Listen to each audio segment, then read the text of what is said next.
చూసారా? ఇంకా చిత్ర గారి సాంగ్స్ అయితే నా కొడుకు పెద్ద కొడుకు ఈ మధ్య మా మమ్మీకి సాంగ్స్ అంటే చాలా ఇష్టం అని చెప్పి స్కూల్కి వెళ్ళేటప్పుడు సాంగ్స్ కనెక్ట్ చేసి వెళ్తున్నాడు. అయితే వాడికి తెలుసు మమ్మీ ఎక్కువ టీవీ చూడదు, ఏం సీరియల్స్ చూడదు, ఏం చూడదు, ఎప్పుడు పనే చేసుకుంటుంది అని వాడికి తెలుసు కదా. అయితే మమ్మీ నువ్వు సాంగ్స్ వింటావా అని ఒక్కరోజు అడిగిండు. పెట్టు నాన్న నేను వినుకుంటూ పని చేసుకుంటా అన్న. ఇంక అప్పటి నుంచి కంటిన్యూగా స్కూల్కి వెళ్ళేటప్పుడు సాంగ్స్ కనెక్ట్ చేసి చిత్ర గారి సాంగ్స్ పెట్టి వెళ్తున్నాడండి. నాకు చాలా ఇష్టం అండి సాంగ్స్ వినడము. నేను టీవీ చూడను, సీరియల్ చూడను, ఇట్లా ఏం చూడను. నేను ఎప్పుడన్నా వింటే కనుక నేను సాంగ్స్ అయితే వింటా. అది కూడా పని భారం ఎక్కువగా ఉంది, నా మనసు బాగాలేదు, ఇంకేదో చిరాగ్గా ఉంది అనుకున్నప్పుడు అయితే ఖచ్చితంగా పాటలు పెట్టుకొని వింటానండి. ఇంక ఇంట్లో మా ఆయన, మా బావ, మా పిల్లలు వీళ్ళు ఉన్నారంటే గనక ఇక నేను ఆ సాంగ్స్ కూడా వినను. ఎందుకంటే ఎప్పుడు ఆ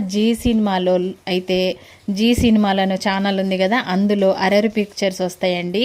బాగా చూస్తారు ఇవే సినిమాలు. ఇంక నేను ఆశ వదులుకుంటా. వీళ్ళు ఉండగా నేను ఆ రూమ్లోకి కూడా వెళ్ళను, ఇంకా టీవీ ముఖం కూడా చూడను నేనైతే అసలు.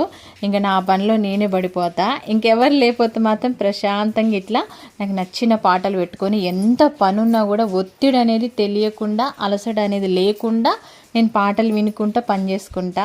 వినడమే కాదండి, అప్పుడప్పుడు నాకు కోపం వచ్చినా, బాధ వేసినా, సంతోషం వచ్చినా నేను పాటలు పాడుకుంటూనే పనులు చేసుకుంటా.